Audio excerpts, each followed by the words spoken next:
Hello, welcome back to another Lightning Collection review. So we are keeping very busy this week with a lot of little releases. So this is wave 14. This is number 3 of 4 that I have been able to review. So I've got one more left and I will be reviewing the Dino Fury Blue Ranger at some point this weekend. So I'll be getting that out as soon as I can for you.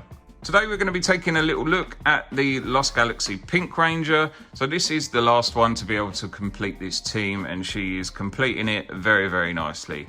I have taken the figure out of the box and had a little play around with it, posed her up, making sure that nothing is missing from the box. Having a look at the box, we've got our Lost Galaxy Pink Ranger. So there she is in a little 3D render of the figure on the front with a nice little lightning effect piece. In the top corner, we've got some color coding as we've seen throughout the rest of the figures, with a nice bit of artwork at the top telling us we're getting a Lost Galaxy Pink Ranger.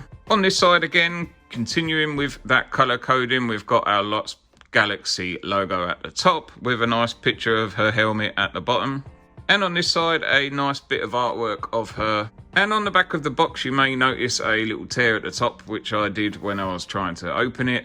But it shows us what we're getting inside the box. So we're getting our Lost Galaxy Pink Ranger figure with her civilian head already on there. We're getting a pair of glasses to go on her face, some weapon holding hands, and quite a few accessories in here. So we're getting her helmet, her dedicated weapon, her lightning effect piece, and 2 versions of her saber.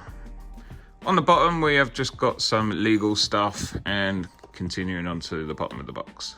And having a look at our figure out of the box. So here she is with her civilian head, looking very nice. I like the hair that they've given her at the front of the face, along with the fringe, is definitely keeping in with the character. The facial likeness is pretty good.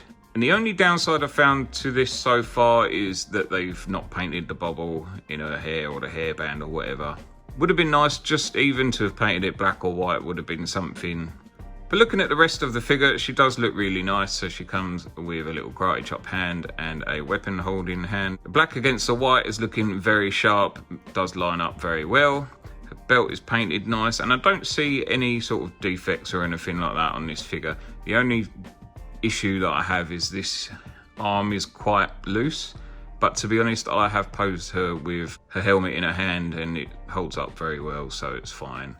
The only other thing I did notice was that there was a bit of chipping on the leg there. Not enough to bother me to send it back. You can't really see once the skirt's in the way, so it is a little bit annoying, but not the end of the world. So having a look at some of the accessories on the figure. So to start with, we have got her helmet. The helmet does look very nice. The pink on it is really good, and the silver is very shiny on there. And it is one of them, it is what it is kind of items, because there's not a whole lot of detail to it, but it just does enough to be able to see what it is. 2 swappable hands with some glasses, which go on her face very nice, and I will put them on to show you shortly. But she also comes with her version of the trans dagger, I believe it is. If I'm wrong, then I apologise, I haven't watched it in a little while. She comes with her closed version of the Quasar saber, and you can see her little logo in there, which is also stamped in. An extended version of that, which again has her emblem in the middle of the saber. An effect piece to go on the sword, so it just slides in, and it's the same one that we've seen time and time again.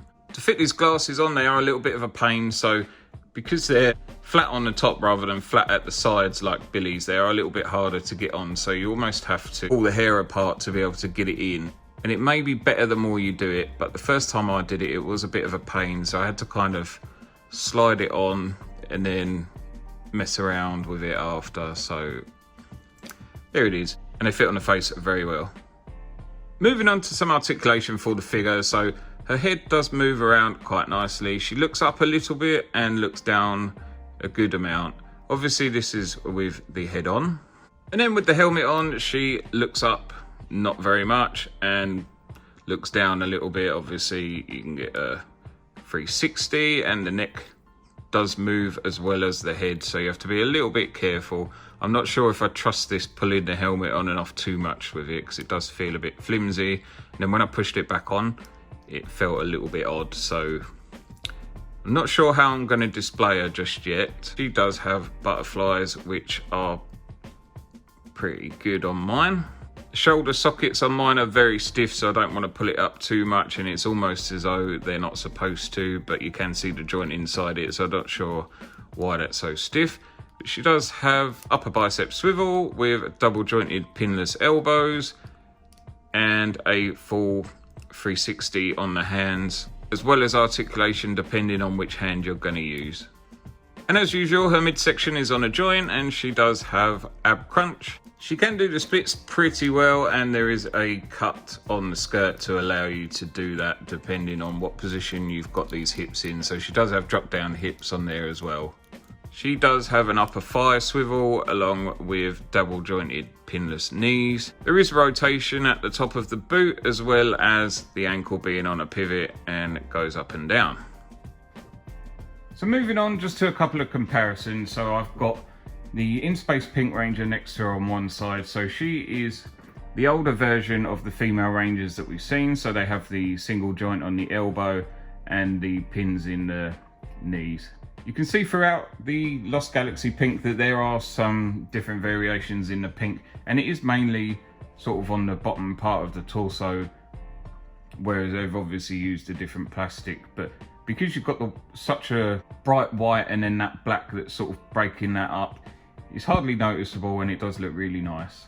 On the other side, obviously, we're just grabbing him to use because he's a pinned male figure, so you could just kind of get an idea of the height difference and the difference with the pinless and the pinned figures.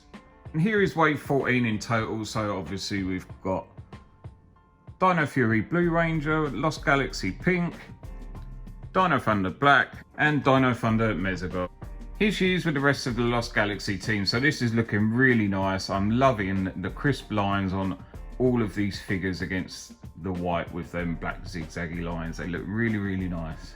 For me, this is how I'm going to pose her on my shelf, because from what I remember, she spent a lot of the time without her helmet on, or not even in the Ranger suit. But after she'd sacrificed herself and Crone ended up having her powers, she was kind of dropping in and out more as a ghost and part of the team rather than anything else. So this is how I'm going to display it, and I really hope we can get Crone maybe in a 2-pack with a villain or something. Would be cool to just add an extra one to this team and complete it properly, in my opinion.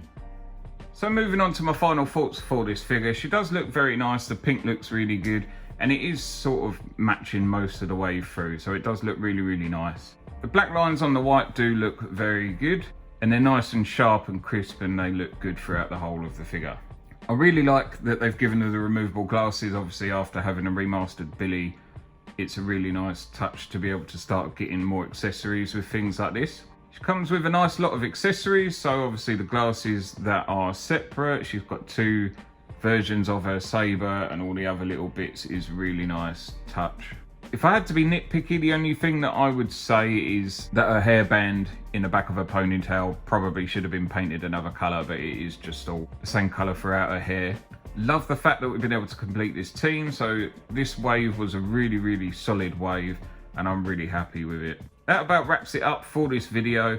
If you're interested in seeing the rest of wave 14, I am getting through them. I've just got one more to do after this. So if you do want to see more, subscribe to my channel. And if you enjoyed this video, please leave a like. And let me know in the comments what you like and dislike about this figure. Is it something that you're going to be picking up, or you've already picked up? Or are you now hunting down the rest of the Lost Galaxy team in hopes to be able to complete this one? I appreciate you all watching, so thanks again. And I'll see you all very soon.